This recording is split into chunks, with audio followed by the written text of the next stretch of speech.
सपन बड़ा सुंदर हो।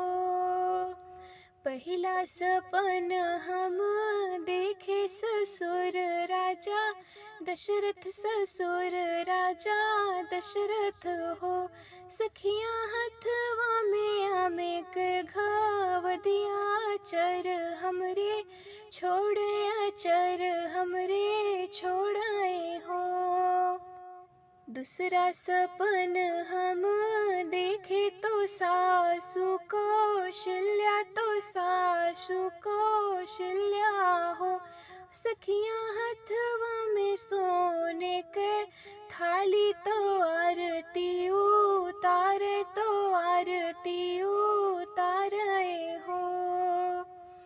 तीसरा सपन हम देखे तो ननदी सुभद्रा, तो ननदी सुभद्रा हो।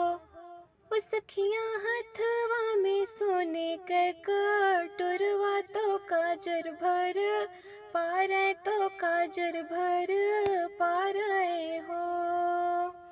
चौथा सपन हम देखे देवर राजा लक्ष्मण, देवर राजा लक्ष्मण हो।